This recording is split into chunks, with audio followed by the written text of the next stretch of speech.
السلام عليكم ورحمة الله وبركاته. إن الحمد لله نحمده ونستعينه ونستغفره ونعوذ بالله من شرور أنفسنا ومن سيئات أعمالنا. من يهده الله فلا مضل له ومن يضلل فلا هادي له. أشهد أن لا إله إلا الله وحده لا شريك له وأشهد أن محمدا عبده ورسوله وبعد. Terakhir kita bahas, kalau tidak salah, tentang penyebab seorang muslim terjatuh ke dalam bid'ah, kesesatan, adalah ittiba'ul hawa, mengikuti hawa nafsu, mengikuti kecenderungan masing-masing. Kalau kecenderungan masing-masing boleh diikuti, insya Allah Abu Bakar dengan Umar beda akidahnya, Utsman dengan Ali beda manhajnya. Kalau masing-masing itu mengikuti kecenderungan sendiri-sendiri, tentu Abu Bakar punya kecenderungan sendiri, Umar punya kecenderungan sendiri. Namanya manusia, ya kan? Masing-masing punya pendapat. Di sini Abu Bakar, Umar, Utsman, Ali, Zubair, Talha, para sahabat tunduk, menundukkan hawa nafsu mereka masing-masing, tidak mengikuti kecenderungan, tidak mengikuti keinginan masing-masing. Ambil contoh Umar. Kalau mengikuti keinginan Umar, istri-istri Nabi tidak boleh apa? Tidak boleh keluar rumah. Ya. Tidak boleh menampakkan sosoknya di hadapan laki-laki ajnabi. Walaupun sudah pakai jilbab, pakai cadar, tetap nggak boleh keluar rumah. Itu maunya Umar. Kan Umar mempunyai beberapa keinginan yang akhirnya disetujui oleh wahyu. Ini luar biasa Umar, ya. Maka Nabi mengatakan, seandainya ada Nabi lagi setelah aku, yang paling pantas jadi Nabi adalah Umar. Ambil contoh misalnya ketika Rasul dan Abu Bakar menghendaki tawanan perang Badar ditukar dengan uang, ditukar dengan harta. Umar menghendaki bunuh. Ternyata turun ayat menyuruh bunuh. Luar biasa Umar. Rasul masih mau menyolati jenazahnya siapa? Abdullah bin Ubay bin Salul, si tokoh munafik, orang kafir yang pura-pura masuk Islam. Saya kira semua tahu, Nabi juga tahu. Tapi rahimnya Nabi, ya, Nabi belum tahu waktu itu kalau Abdullah bin Ubay bin Salul pasti akan kekal di neraka selama-lamanya. Beliau masih berharap ampunan dari Allah. Beliau mensolati. Ya. Kata Umar, jangan. Malah ditarik. Ya. Ditarik surbannya. Belakangan Umar mengatakan, aku merasa heran. Kok berani-beraninya aku menarik surban Nabi ketika Nabi mau menyalati Abdullah bin Ubay bin Salul. Tidak selang lama beliau pingsan seperti biasa kalau kedatangan wahyu, dan beliau sampaikan wahyu itu, ya, wala tusalli alaihim wala taqum ala qabrihim abadan. Jangan solati orang-orang munafik itu, jangan berdiri di atas kuburnya selama-lamanya. Ya, termasuk istri-istri Nabi. Waktu itu istri-istri Nabi belum wajib bercadar, sama dengan wanita-wanita lain, wanita muslimah lain tidak wajib pakai cadar.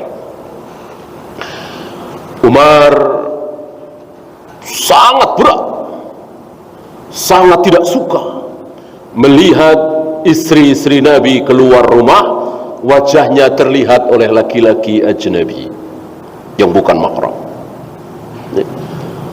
Umar sering, yang terakhir ketemu dengan Saudah yang marah, apalagi Hafsah, putri beliau sendiri kan, memarahi istri-istri Nabi, jangan menampakkan wajah kalian. Turun ayat hijab, mewajibkan istri-istri Nabi memakai cadar. Setelah itu Umar masih menghendaki supaya istri-istri Nabi itu jangan keluar rumah, jangan menampakkan dirinya walaupun sudah pakai jilbab, pakai cadar. Ini tidak disetujui oleh syariat. Tidak ada ayat turun membenarkan keinginan Umar, tidak ada. Ini bukti bahwa agama terserah Allah, bukan terserah pendapat masing-masing. Bahwa ada pendapat yang sesuai dengan dalil, tentu, tapi tidak semua pendapat pasti sesuai dengan dalil, ya. Nah, hari ini bukan yang pertama, ya, dimulai dari 1000 tahun yang lalu lebih, seolah agama itu terserah si A, terserah si B, terserah si C. Walaupun si A ini Imam Syafi'i, walaupun si B ini Imam Hanafi, Imam Bukhari, Imam Malik, nggak bisa. Agama tidak terserah Imam Syafi'i, Imam Malik, Imam Bukhari, tidak. Agama terserah Allah dan Rasulnya. Di situ pangkal kesesatan itu, di situ. Di ra'yu berbicara, nurani, logika, akal mengangkangi dalil, menguasai dalil. Berawal dari situ muncul Khawarij, muncul Jahmiyah, muncul Qadariyah, muncul Asy'ariyah, Maturidiyah, dan seterusnya. Diawali dari situ kecenderungan sendiri-sendiri, ya. Maka jika antum punya kecenderungan, punya al-hawa, punya pendapat, tundukkan setunduk-tunduknya di hadapan dalil. Jangankan di atas, sejajar aja tidak boleh. Makanya beliau lanjutkan dengan pembahasan ad-din. Apa ad-din? Apa ad-din? Iya, agama. Apa makna ad-din? Agama secara lughah, secara bahasa, az-zul, al-inqiyad, tunduk, merendahkan diri serendah-rendahnya, menundukkan diri setunduk-tunduknya. Di hadapan siapa? Di hadapan sang pembikin agama. Tunduk setunduk-tunduknya. Jadi akal, logika, nurani buang sejauh-jauhnya kalau sedang menundukkan diri di hadapan dalil. Siapa contoh yang sering kita bahas? Nabi Ibrahim. Kalau Nabi Ibrahim pakai logika, pakai akal, pakai nurani, tentu Nabi Ibrahim tidak akan mau menyembelih putranya Ismail. Akal siapa? Logika mana? Nurani siapa yang setuju seorang anak seorang ayah menyembelih anak, padahal nggak salah apa-apa. Salah aja kan masuk sampai menyembelih. Ini nggak salah apa-apa. Di sini Nabi Ibrahim mengajarkan kepada kita semua bahwa dalam beragama, logika, akal, nurani dan seterusnya harus tunduk di hadapan dalil. Namanya juga agama. Kalau agama harus masuk akal, harus masuk nurani, harus masuk logika, ya nggak perlu nabi, nggak perlu rasul. Barangkali antum tahu ada satu agama isinya kebaikan semua. Ya. Gimana manusia supaya bahagia? Gimana membahagiakan manusia? Memberi, berderma dan seterusnya. Enggak perlu pakai wahyu. Ya, untuk berbuat baik kepada sama manusia enggak perlu pakai wahyu. Logika, akal bisa menjawab. Allah telah mengilhamkan ke akal kita, logika kita, nurani kita. Kalau mukul orang itu enggak baik, kalau ngambil harta orang itu enggak baik, kalau korupsi itu tidak baik, kalau memperkosa itu tidak baik, mencuri itu tidak baik, dan seterusnya. Mana ada orang berakal, oh enggak baik ya? Coba itu para koruptor, maaf Pak Hakim, saya enggak tahu kalau korupsi itu enggak boleh. Ada yang begitu? Enggak ada. Enggak ada. Maaf Pak Hakim, saya enggak tahu kalau memperkosa itu salah. Mana ada? Ya, pemerkosa, perampok, penjudi, pelacur, germo, koruptor, semuanya tahu yang mereka lakukan adalah keburukan. Bandingkan dengan orang yang merayakan maulid Nabi, orang yang melantunkan salawat nariyah, orang yang mentahlilkan ibunya, ayahnya 3 hari, 7 hari, 40 hari, 100 hari. Mereka tidak tahu kalau ini batil, kalau ini dosa, kalau ini sesat. Mereka tidak tahu. Itulah agama. Di situ fungsi agama. Kalau hanya berderma, senyum, sedekah, ramah, nggak perlu pakai agama. Ya, orang Jepang ramah-ramah, baik-baik, rapi-rapi, mau ngantri, kadang kita kalah, malu. Ya. Agama tidak cuman itu, bahwa itu bagian dari agama, betul. Tapi lebih dari itu, meyakini bahwa Allah lah satu-satunya Tuhan yang berhak disembah. Tidak semua manusia kan, hanya kaum muslimin yang mengakui ini. Makalah inilah agama sesuai dengan lughah, menurut bahasa az-zul al-inqiyad, tunduk, berserah diri. Adapun secara syariat, secara istilah,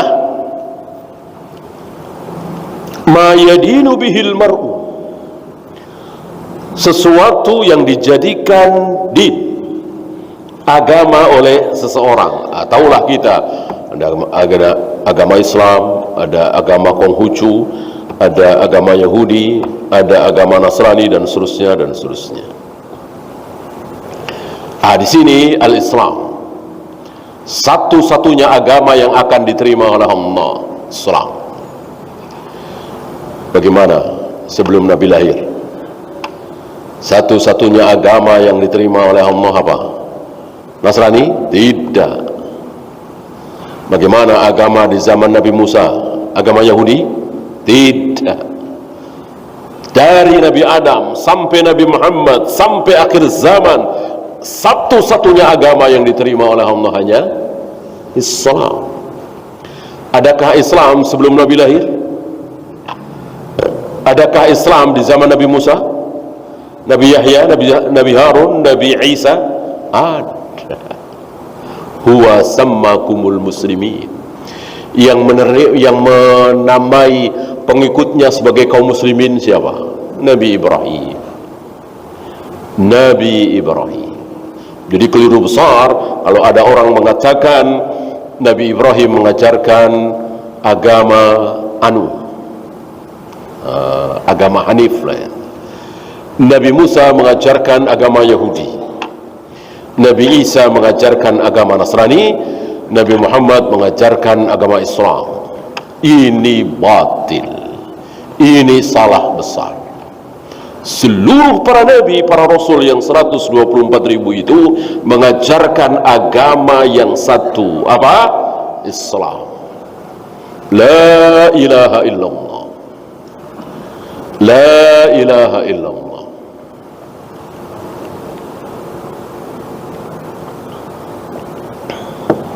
Muhammad Rasulullahnya, ya. Tentu di zaman Nabi Isa, di zaman Nabi Musa, orang tidak kenal dengan Nabi Muhammad sallallahu alaihi wasallam karena memang belum lahir beliaunya, ya nggak masalah, nggak masalah. Ya. Beragamanya, cara wudunya, cara salatnya, cara saumnya mengikuti siapa? Ya Nabi Musa, karena dia umatnya Nabi Musa. Kalau dia sezaman dengan Nabi Isa, ya mengikuti Nabi Isa. Intinya la ilaha illallah. Berarti sama semua. Dalam hal akidah, dalam hal khabar. Nabi Muhammad mengatakan bahwa kiamat akan terjadi pada hari Jumat. Nabi Musa mengatakan hari kiamat akan terjadi pada hari Senin misalnya. Mungkinkah? Ya nggak mungkin. Ini kan khabar. Mau Nabi Muhammad sallallahu alaihi wasallam, Nabi Musa, Nabi Isa, Nabi Yahya, Nabi Zakaria alaihi wassalatu wassalam sama dalam hal khabar bahwa hari kiamat akan terjadi pada hari Jumat. Sama dengan hari di mana Allah menciptakan Adam. Sama dengan hari Allah menurunkan Adam di muka bumi. Di hari Jumat, Sayyidul Ayyam.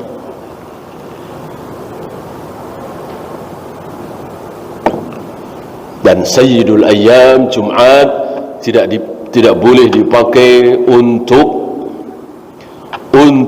ibadah khusus, kecuali yang telah dicontohkan oleh Nabi sallallahu alaihi wasallam seperti salat Jumat, baca surat Al-Kahfi. Ya.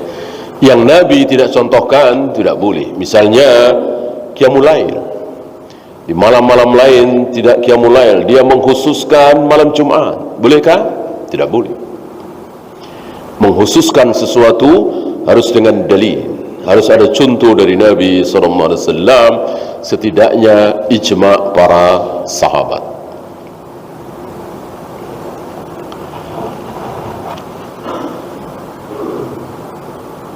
Zahiran wa batinan, i'tiqadan wa ibadatan wa muamalatan wa akhlaqan. Ada yang zahir. Wudu kelihatan enggak? Kelihatan. Salat kelihatan? Kelihatan. Melempar jumrah, mencium hajar aswad kelihatan? Kelihatan, zahir. Baca Al-Quran, zahir. Ada yang batin. Ya. Si fulan tadi salat ikhlas banget, saya tadi salat ikhlas banget.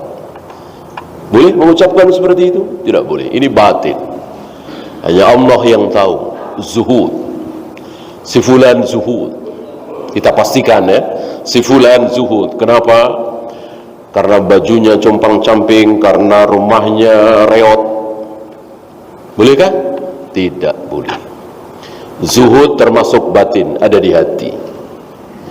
Kalau pakaiannya bagus, kendaraannya mewah, hartanya banyak, dibilang tidak zuhud, maka Nabi Sulaiman tidak zuhud, Nabi Daud, Nabi Yusuf tidak zuhud. Tentu lancang sekali ucapan ini. Nabi Sulaiman kaya raya, pakaiannya bagus dan seterusnya. Zuhud di hati, bukan di penampilan.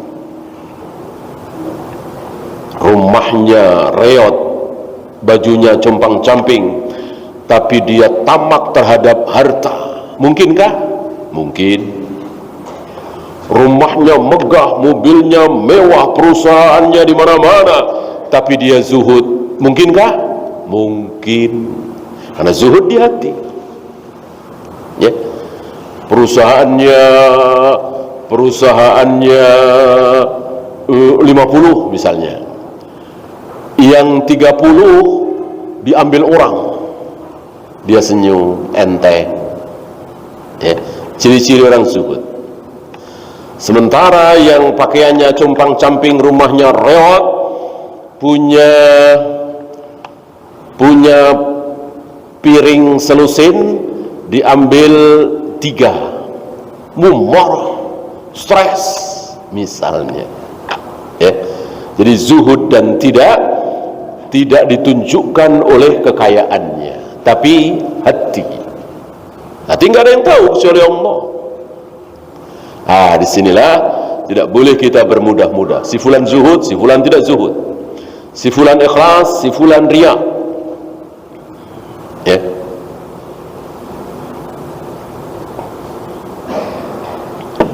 I'tiqadan, secara i'tiqad, saya yakin kalau sekarang ini Allah sedang turun ke langit dunia. Karena sekarang sepertiga malam yang terakhir, misalnya sejam sebelum subuh, sejam atau 2 jam sebelum subuh, antum bangun, antum yakin, seyakin-yakinnya bahwa Allah sedang turun ke langit dunia. Antum pergunakan manfaat itu, antum pergunakan waktu itu, ambil manfaatnya. Itu i'tiqad, keyakinan. Ya. Saya yakin, seyakin-yakinnya kalau saya keluar dari perusahaan riba ini, pasti Allah akan tolong saya. Man taraka syai'an lillah awadahullahu lahu khairan minhu. Barang siapa yang meninggalkan sesuatu karena Allah, pasti Allah akan ganti yang jauh lebih baik. Saya yakin. Ini i'tiqad. Itu besar sekali, nampak sekali, nyata sekali pada diri sahabat. Para nabi rasul jelas. Yang kedua, sahabat. Dan itu tidak nampak, dan itu samar-samar, dan itu kecil sekali pada diri kita semua hari ini. Salatnya mirip sesuai sunnah Nabi, puasanya, baca Al-Qur'annya, tapi keyakinannya jauh, i'tiqadnya jauh. Mau keluar dari perusahaan riba, maju mundur, mikir bertahun-tahun. Lihat betapa tipisnya keyakinan. Mau bilang ini barang saya ini enggak asli, ini KW, berat, takut tidak laku. Padahal laku dan tidak laku sudah di apa kemarin? Sudah ditulis oleh Allah di Lauh Mahfuz. Si fulan itu mau beli barang kita atau tidak sudah ditulis. Enggak ada hubungannya dengan kita bohong. Oh ya, ini asli. Semua orang sikoh sama kita, percaya sama kita karena kita sudah puluhan tahun jualan ini misalnya. Wah, ini untung besar. Karena dia ada proyek besar, miliaran. Kalau kita bilang, ya asli, diambil semua, dapat miliaran. Dan tidak terlalu mencolok, ya. Kalau dipasang di jembatan, enggak masalah lah. Tapi secara kejujuran itu tidak asli, itu KW. Di sini kita diuji. Di sini banyak dari kita yang tidak lulus. Adapun para sahabat sudah pada lulus. Keyakinannya luar biasa. Yakin, seyakin-yakinnya.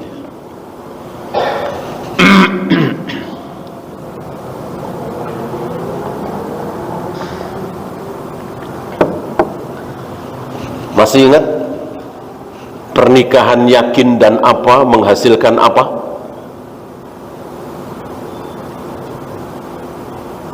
Di akhir-akhir surat As-Sajdah, ya,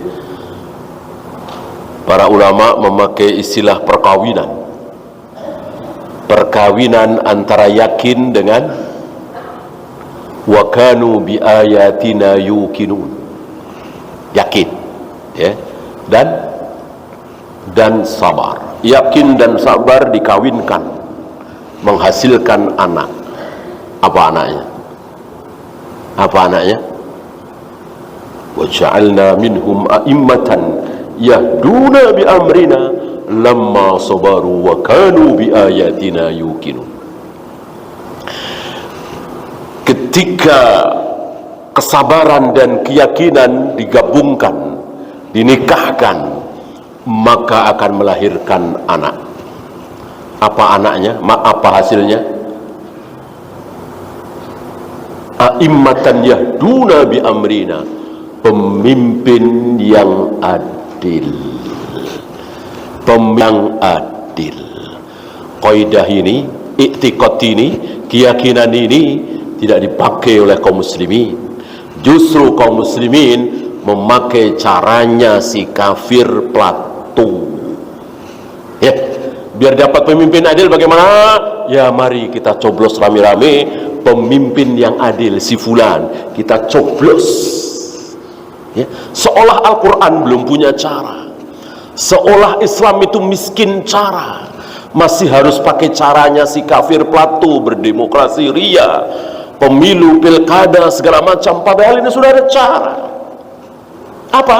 Sabar dan yakin. Sabar dan yakin. Sabar. Ketika pemimpin kita hari ini dirasa kurang adil, kurang amanah, korupsi, sabar. Ayo. Ini yang dirusak oleh Yahudi dan Nasrani, dirusak oleh subhat-subhat orang Khawarij yang mengatakan kalau pemimpin kita korup, pemimpin kita tidak adil, tidak amanah, tidak becus, buruk, gulingkan, demo, turun ke jalan. Sementara Al-Quran mengatakan sabar, sabar. Jangan ada demo, boro-boro demo, mencaci maki tidak boleh, menghujat tidak boleh. Antum ingat apa yang dilakukan oleh Hasan Basri, apa yang dilakukan oleh Anas bin Malik, apa yang dilakukan oleh para sahabat dan tabi'in, kan bertemu hari itu. Ketika kaum muslimin dipimpin oleh seorang pemimpin, walaupun bukan pemimpin terbesar ya, tapi sekedar amir, istilah kita sekarang mungkin gubernur wilayah Mekah dan Madinah, zalim sezalim-zalimnya, bejat sebejat-bejatnya. Entah berapa ribu kaum muslimin yang dibantai oleh dia. Salah satunya Sa'id bin Jubair, ulama besar dari kalangan tabi'in, bahkan cucunya Abu Bakar, anaknya Asma binti Abu Bakar, anaknya siapa? Suami Asma, Zubair bin Awwam, salah satu sahabat yang dijamin masuk surga oleh lisan Nabi SAW. Nah ini anaknya Abdullah bin Zubair, mati digantung di Ka'bah oleh siapa? Hajjaj bin Yusuf. Kayak apa pemimpin zalim muslim hari ini? Gak ada apa-apanya. Saddam Hussein, Husni Mubarak, siapa lagi pemimpin-pemimpin Islam yang di demo, yang digulingkan oleh kaum muslimin, gak ada apa-apanya dibanding Hajjaj bin Yusuf. Ya, apa yang dilakukan oleh Hasan Basri waktu itu, oleh sebagian sahabat, oleh para ulama-ulama tabi'in, gak ada. Mereka gak melakukan apa-apa. Bahkan mereka dalam kajian-kajian mereka gak dibahas masalah politik. Pemimpin kita begini nih, gak dibahas sama sekali. Mereka asyik dengan qala Allah wa qala Rasul. Mereka asyik dengan pelajaran tata cara solat yang benar, wudu yang benar, tayamum yang benar, gak membahas masalah politik. Apa kita katakan para sahabat, para tabi'in di zaman Hajjaj bin Yusuf itu bodoh-bodoh, penakut? Justru mereka yang benar. Ketika pemimpin zalim sabar.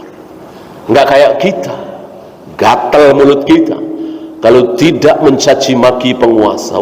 Presiden kita ini, gubernur kita ini, wali kota kita ini, kayaknya kita itu yang paling mulia, paling soleh. Ya, mana coba lebih benar kita apa para sahabat dan tabi'in? Ya, tentu antum akan menjawab sama dengan jawaban saya, lebih pintar mereka daripada kita, lebih benar mereka daripada kita, lebih pas sahabat dan para tabi'in dalam menghadapi pemimpin yang zalim daripada kita semua. Mereka semua diam, sabar. Wa kanu bi ayatina yuqinun, dan yakin betul dengan ayat-ayat Allah, yakin seyakin-yakinnya kalau sabar maka akan diganti. Atas kesabaran kaum muslimin hari itu, para sahabat dan para tabi'in, Allah matikan Hajjaj bin Yusuf. Allah berikan hadiah besar kepada kaum muslimin berupa Umar bin Abdul Aziz. Kan tidak lama setelah itu tampil Umar bin Abdul Aziz. Siapa yang tidak kenal keadilan, amanahnya Umar bin Abdul Aziz? Yang Anas bin Malik mengatakan, aku selama ini belum pernah sholat di belakang orang yang sholatnya persis seperti sholatnya Nabi, kecuali anak muda ini. Yang dimaksud adalah Umar bin Abdul Aziz, ya, yang ketika beliau berkuasa maka Baitul Mal melimpah ruah, kekayaan luar biasa. Para imam mengatakan ini sesuatu yang telah dinubuatkan oleh Nabi, diramalkan oleh Nabi SAW, bahwa tidak akan terjadi hari kiamat sebelum harta melimpah ruah. Hari itu kekayaan kaum muslimin luar biasa. Istilahnya enggak ada seorang muslim yang miskin, yang fakir. Oleh karena itu para amil zakat hari itu kebingungan kemana mau menyalurkan harta zakat ini. Sementara Baitul Mal bertumpuk-tumpuk, enggak ada seorang muslim yang fakir, yang miskin. Kayak apa? Padahal negara besar. Kalau cuman Saudi, kalau cuman Kuwait, kalau cuman Abu Dhabi kan kecil. Ini kan sampai Irak, sampai Syam, ya, luar biasa. Dipimpin oleh satu orang, Umar bin Abdul Aziz. Sekarang berapa presiden, ya? Mesir presiden sendiri, Irak presiden sendiri, Iran presiden sendiri, dan seterusnya, mungkin puluhan. Hari itu satu, Umar bin Abdul Aziz. Ini bukti atas kesabaran kaum muslimin saat diuji oleh Allah berupa kezaliman pemimpin. Sabar. Setelah sabar ini Allah berikan hadiah. Sekarang kita lihat kita, ya, sudah berapa tahun dari tumbangnya Orde Baru sampai hari ini, ya, sudah ganti yang lebih baik? Ternyata tidak. Karena apa? Karena kita tidak sabar, ya. Cacian, makian, hujatan kepada Pak Harto waktu itu, diganti pemimpin, dicaci, dimaki, dihujat, didemo, ya, diganti presiden lagi terus. Seperti yang waktu itu saya sampaikan, yang teriak-teriak turunkan